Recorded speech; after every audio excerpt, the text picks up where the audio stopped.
एक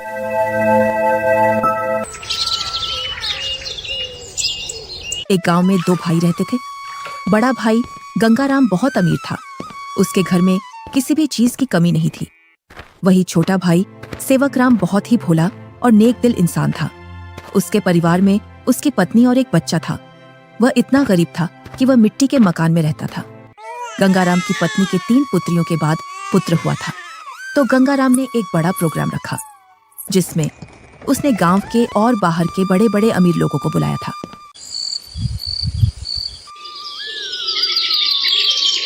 सुबह से ही गंगाराम के घर के चारों ओर चहल पहल थी। कहीं पकवान बन रहे थे, तो कहीं बच्चे खेल रहे थे और कहीं मेहमान आ रहे थे। गंगाराम के घर के चारों ओर खुशी का माहौल था। धीरे धीरे चारों ओर के मेहमान आ गए, पर आपके छोटे भैया सेवक कहीं दिखाई नहीं दे रहे हैं। अभी तक आए नहीं। आपने गांव में सबको बुलावा दिया है ना? अरे हाँ, बुलाया है उसको। आता ही होगा अपने बच्चों के साथ। तू यहीं रुक और मेहमानों को देख। मैं अभी आता हूँ व्यवस्था देखकर। इतना कहकर गंगाराम घर से बाहर चला जाता है और गुनगुनाता है, मैं उसको अपने प्रोग्राम में क्यों बुलाऊं? वो कहाँ और मैं कहाँ? मेरे यहाँ एक से बढ़कर एक अमीर मेहमान आ रहे हैं। अगर किसी को पता चल गया कि मेरा भाई इतना गरीब है तो मेरी नाक कट जाएगी। कुछ गांव के लोग सेवकराम के घर के आगे से गंगाराम के प्रोग्राम में जा रहे थे और सेवकराम अपने घर से खेतों पर जाने की तैयारी कर रहा था। जैसे ही वह घर से बाहर निकलता है तो उसको कुछ गांव वाले मिल जाते हैं। अरे सेवकराम, तू अपने भाई के घर नहीं गया? तेरी भाभी के बहुत दिनों बाद लड़का हुआ है। इसी उपलक्ष्य में तेरे भाई ने बहुत बड़ा प्रोग्राम रखा है। तू तो चाचा बन गया है और तू यहाँ, जबकि तुझे तो अपने भाई के घर सबसे पहले पहुँचना था। सेवकराम ये सुनकर दंग रह जाता है। इस बारे में उसे कुछ भी पता नहीं था, पर वह गांव वालों के सामने ऐसे बोलता है जैसे उससे पहले से सब पता है। अरे हाँ भाई, मुझे भी जाना है। बस थोड़ा सा खेतों पर काम बचा है, उसको मैं पूरा करके आता हूँ। जल्दी काम पूरा करके आ भाई। सुना है भाई गंगाराम ने बहुत ही स्वादिष्ट पकवान बनवाए हैं और उसने खाने पर पूरे गांव को बुलाया है। हाँ, ये तो बड़ी ही अच्छी बात है। तुम लोग चलो, मैं आता हूँ। जैसे ही गांव वाले वहां से निकल जाते हैं तो सेवकराम का मुंह उतर जाता है। ये तो बहुत खुशी की बात है, पर इसके बारे में तो मुझे कुछ पता ही नहीं है। चलो, मेरे बड़े भाई के घर पुत्र रत्न तो आया और मैं फिर से चाचा बन गया, पर मुझे इस बारे में कुछ बताया भी नहीं। शायद काम काज ज्यादा है, इसी वजह से मुझे बताना भूल गया होगा, वरना ऐसा हो नहीं सकता कि मेरा भाई मुझे न बुलाए। अरे भाग्यवान, तुमने सुना? तुम्हारी जेठानी के लड़का हुआ है। कुछ गांव वाले इधर से गुजर कर जा रहे थे। क्यों ना अपन भी चलें बड़े भाई के यहाँ? सुना है बहुत ही अच्छे अच्छे पकवान बने हैं वहाँ पर। अरे, ये तो बड़ी खुशी की बात है। आप फिर से चाचा बन गए और मैं चाची, परंतु उन्होंने हमें बुलाया नहीं। बिना बुलाए हम कैसे जा सकते हैं उनके प्रोग्राम में? बिना बुलाए वहाँ जाना सही नहीं होगा। अगर गांव में इस बात का पता चल गया कि हम बिन बुलाए उनके प्रोग्राम में आए हैं तो लोग क्या कहेंगे? बड़े भैया इतना बड़ा प्रोग्राम कर रहे हैं और इतने बड़े प्रोग्राम में पूरे काम की जिम्मेदारी भी उन्हीं पर है। तुम्हें पता है ना उनके पास कितना कामकाज होगा। इसी कामकाज की वजह से हमसे बोलना भूल गए होंगे और प्रोग्राम वाला आदमी तो कुछ ना कुछ तो भूल ही जाता है। आप लोग चलो ना, मैं अपने ताऊ का घर और अपने छोटे भाई को देख आऊंगा। कैसे चलें बेटा?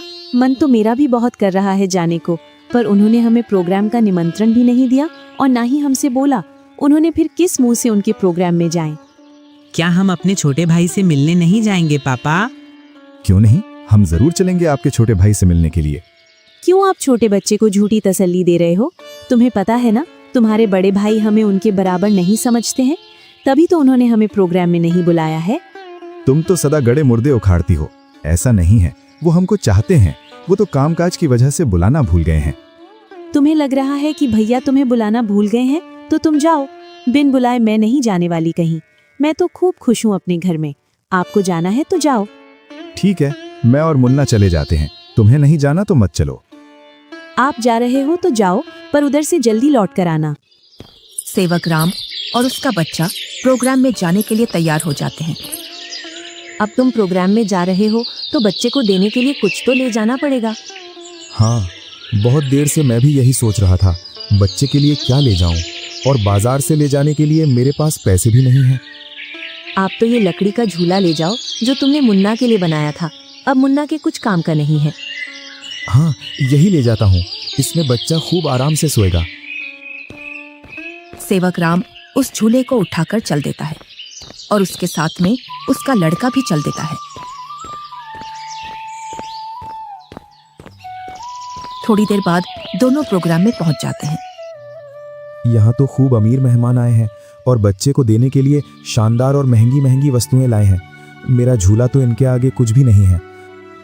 सेवक राम मेहमानों पर महंगी महंगी वस्तुएं देखकर अपने झूले की ओर देखता है और मन ही मन में सोचता है, मैं क्यों इस झूले को यहाँ लाया? यहाँ तो एक से बढ़कर एक वस्तुएं हैं बच्चे के लिए। मैं भी क्या सोच रहा हूँ, भला हाथ की बनी चीज और बाजार की चीजों में अंतर होता है। बड़े भैया जरूर मेरे झूले को पसंद करेंगे क्योंकि मेरा झूला सबसे मजबूत है, क्योंकि इसे मैंने अपने हाथों से बनाया है। और सेवक राम निसंकोच होकर मेहमानों के बीच में घूमने लगता है। वह देखता है कि उसके बड़े भैया और भाभी मेहमानों का स्वागत कर रहे थे। तभी गंगाराम की पत्नी की निगाह सेवक राम पर जाती है। तब वह गंगाराम से बोलती है, अरे भैया और मुन्ना तो आ गए, पर देवरानी नहीं दिख रही है। कहाँ आ गए? मुझे तो कहीं दिखाई नहीं दे रहे। वो रहे मेहमानों के बीच में। इधर सेवक राम के पास कुछ मेहमान आ जाते हैं। उसकी वेशभूषा देखकर मेहमान सेवक राम से पूछते हैं, अरे तुम कौन हो और ये कैसी वेशभूषा पहनकर आए हो और ये लकड़ी का झूला लेकर आए हो इस जमाने में? चलो तुम अपना परिचय दो, तुम कौन हो और यहाँ क्या कर रहे हो? इतना सुनकर सेवक राम संकोच में पड़ जाता है और मन ही मन सोचता है, अगर मैं इन्हें ये बताऊं कि मैं गंगाराम का छोटा भाई हूं तो ये लोग क्या सोचेंगे? एक भाई इतना अमीर और एक भाई इतना गरीब कि वो प्रोग्राम में एक जोड़ी कपड़ा भी सही से पहनकर नहीं आ सकता है। इससे अच्छा तो मैं झूठ बोल दूं।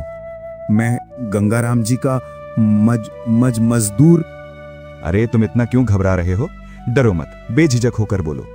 गंगाराम जी का मैं मजदूर मैं छोटा भाई हूँ। वह बहुत कोशिश करता है झूठ बोलने की, लेकिन उसके मुंह से सच निकल जाता है।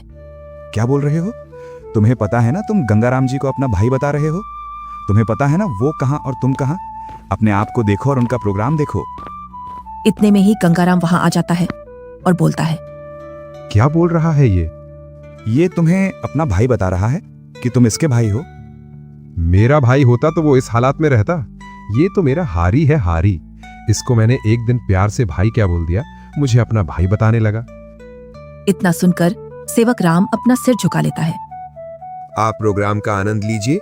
चलो मैं और मेहमानों से मिलता हूँ। जी आप मिलिए, हम भी और परिचितों से मिल लेते हैं।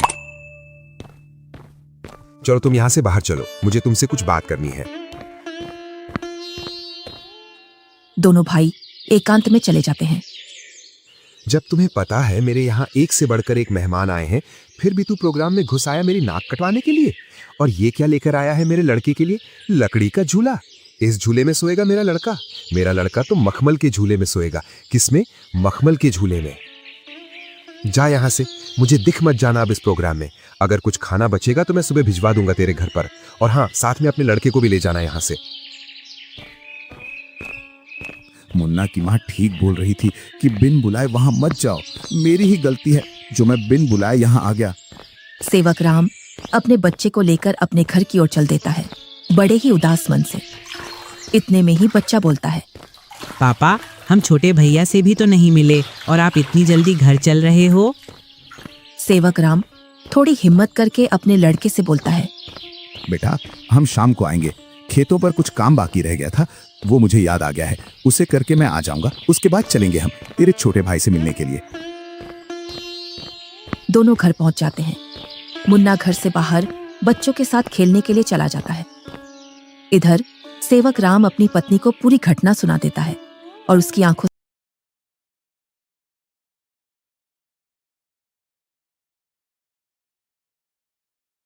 से आंसू छलक जाते हैं। पता नहीं ईश्वर की कैसी लीला है, आज भाई ने भाई को पहचानने से मना कर दिया। आप रोइए मत, ईश्वर एक दिन सब ठीक कर देगा। ईश्वर को भाइयों के बीच में इतना फासला भी नहीं रखना चाहिए कि वे एक दूसरे से ही दूर हो जाएं। आप इतना दुख मत मनाइए, सब ठीक हो जाएगा। आप बस ईश्वर पर विश्वास रखिए।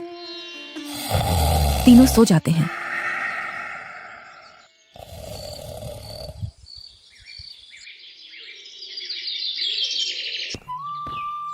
दूसरा दिन, गंगाराम के दरवाजे को कोई बजाता है। पता नहीं अब कौन आ गया।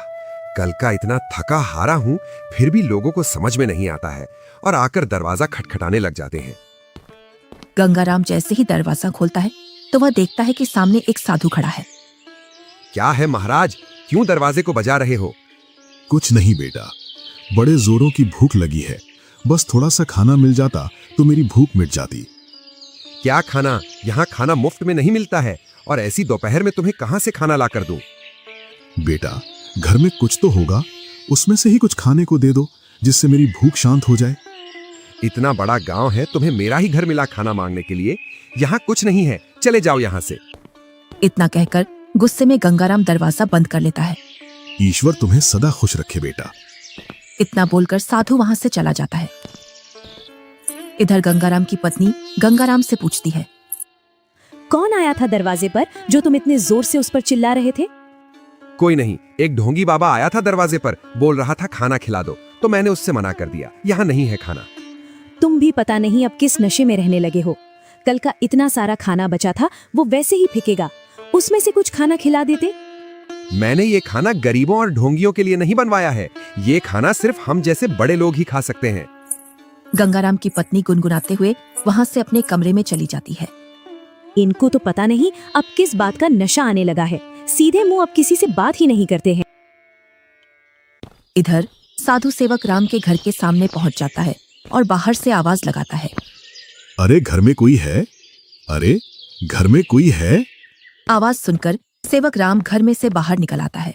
साधु को देखकर बोलता है, जी साधु महाराज, बताइए मैं आपकी क्या सेवा करूं?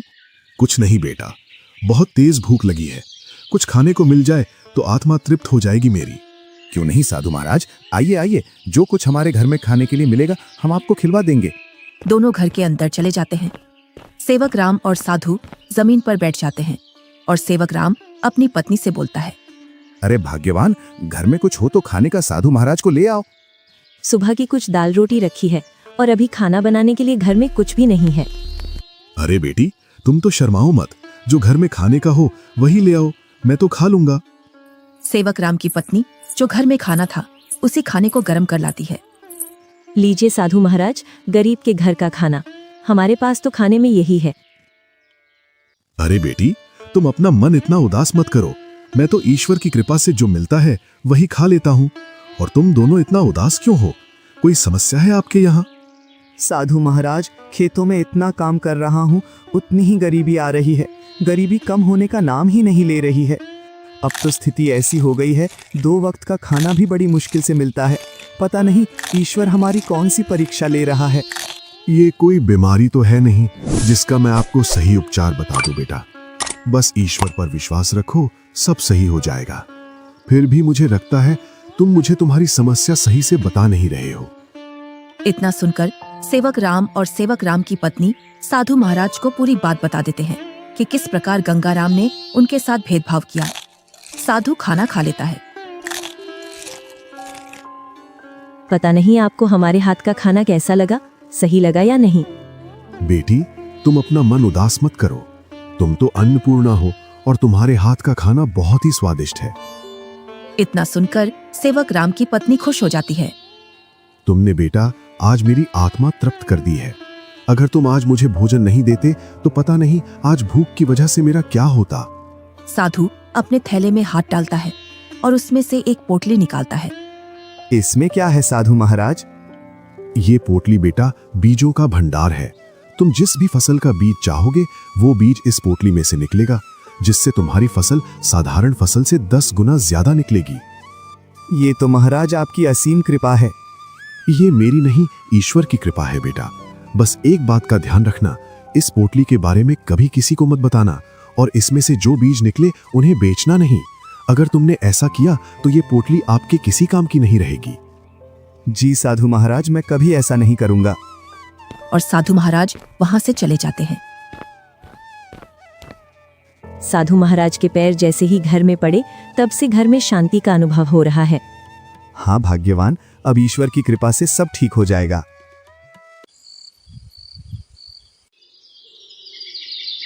जैसे ही सेवक राम ने अपने खेतों में उन बीजों की बुआई की तो चारों ओर सेवक राम की फसल के ही चर्चे थे। इधर गंगाराम अपने धन के घमंड में जी रहा था, जिससे वह किसी से भी सीधे मुंह बात नहीं करता था।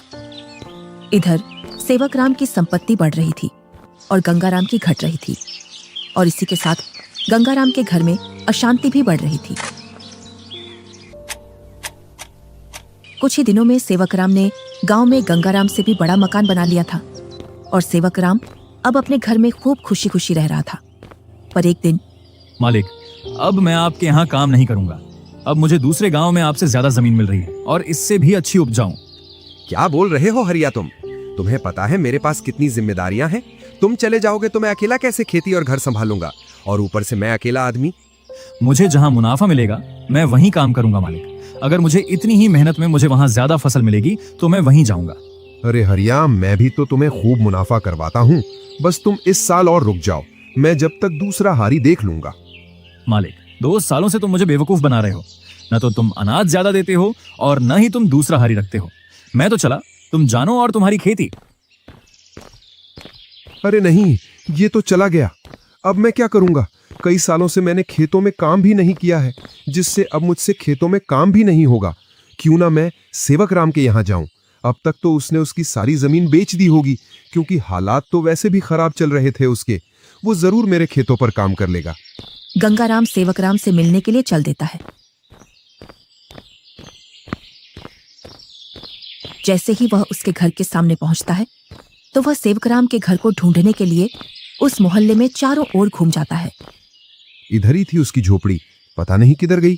बहुत देर से ढूंढ रहा हूँ, मिल नहीं रही है।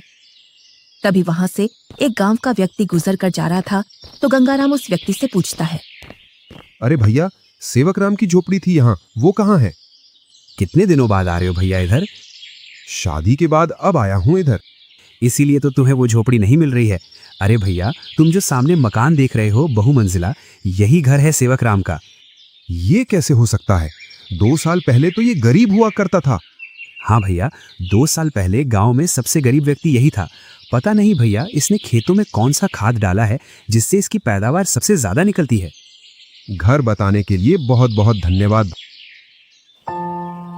और गंगाराम उस घर के अंदर चला जाता है। जैसे ही सेवकराम अपने बड़े भैया को घर के अंदर देखता है तो वह बहुत खुश होता है। अरे मुन्ना की माँ, वो देखो हमारे घर में कौन आया है। बड़े भैया, आओ भैया बैठो। अरे, तुमने इतना शानदार घर कैसे बनाया? तुमने तो पूरा ही नक्शा बदल दिया। बहुत ही शानदार घर बनाया है। कहीं तुमने चोरी चपाटी करके तो ये घर नहीं बनाया? नहीं भैया, मैंने कोई चोरी नहीं की है, ये तो मैंने अपनी मेहनत से बनाया है। ऐसी मेहनत तो तू पहले भी करता था, पर पहले तो तूने ऐसा मकान बनाया ही नहीं। भैया, आपसे क्या छुपाना, जब आपका प्रोग्राम था उसके एक दिन बाद हमारे घर पर एक साधु आया था। उसको हमने पेट भर खाना खिलाया था। आज उनके आशीर्वाद की वजह से ये सब है हमारे पास। इतना सुनकर गंगाराम का सिर घूम जाता है और उसकी आंखों तले सब सीन आ जाता है कि किस प्रकार उसने उस साधु को भगाया था। वो साधु तो सबसे पहले मेरे घर आया था, इसका मतलब ये सारा धन मेरा हुआ। क्या बोल रहे हो भैया? ये तो मैंने अपनी मेहनत से खड़ा किया है, ना कि जादू से। ये सब तुझे साधु के आने बाद ही मिला है ना? अगर मैं उसे खाना खिला देता तो ये सारी संपत्ति मेरी होती। इसका मतलब तूने मेरे अधिकार की संपत्ति छीनी है। ये तुम मुझ पर गलत इल्जाम लगा रहे हो भैया। मैं उस साधु को ढूंढ कर लाता हूँ और साधु से तेरे सामने बुलवाता हूँ कि इस संपत्ति पर किसका हक है। और गुस्से में गंगाराम वहां से निकल जाता है। कई दिनों तक वह उस साधु को खोजता है। बड़ी मुश्किल से एक जंगल में तपस्या करते हुए वह साधु मिल जाता है। साधु महाराज प्रणाम। कौन हो बेटा जो तुम मेरी तपस्या में व्यवधान डाल रहे हो? मैं गंगाराम हूँ। आज से 2 वर्ष पूर्व तुम मेरे घर आए थे खाना खाने के लिए, जब तुम्हें जोरों की भूख लग रही थी। तुम तो वही हो ना जिसने खाना देने से मना कर दिया था। हाँ, पर उस संपत्ति पर पहला हक मेरा बनता है जो तुम मेरे भाई को देकर आए हो, क्योंकि तुम खाना मांगने सबसे पहले मेरे घर आए थे। कौन सी संपत्ति? मैंने तो उसे सिर्फ आशीर्वाद दिया था, क्योंकि उसने बड़े ही सम्मान के साथ खाना खिलाया था, और वो धन तो उसकी मेहनत और ईमानदारी का फल है। इतना सुनकर गंगाराम गुस्से में साधु से बोलता है, साधु, तुम मेरे साथ अन्याय कर रहे हो, क्योंकि उसकी संपत्ति पर पहला अधिकार मेरा है, क्योंकि तुम सबसे पहले मेरे द्वार पर आए थे। अगर तुम मुझे ये पहले ही बता देते कि मैं तुझे और भी अमीर बना दूंगा तो मैं तुम्हें उससे भी अच्छा भोजन कराता। उसने क्या खिलाया होगा आपको? सूखी रोटी? गंगाराम साधु से बहुत वाद विवाद करता है और गुस्से में साधु से बोलता है, जिससे साधु को क्रोध आ जाता है। बालक, तुमने मेरी सब्र की सीमा खत्म कर दी है। तुम मेरे श्राप से अब बच नहीं सकते हो। इतना सुनकर गंगाराम के होश उड़ जाते हैं। इतने में ही सेवक राम और गंगाराम की पत्नी आ जाती है। क्षमा कीजिए साधु महाराज, क्षमा कीजिए। अरे बेटी, तुम क्यों माफी मांग रही हो? मेरे पति थोड़े उग्र हैं, उनको पता नहीं है किससे कैसे बात करना है। इतना सुनकर गंगाराम भी माफी मांग लेता है। गंगाराम, अभी तक तुम्हारा जो घर चल रहा था वो तुम्हारी पत्नी के निर्मल भाव की वजह से चल रहा था।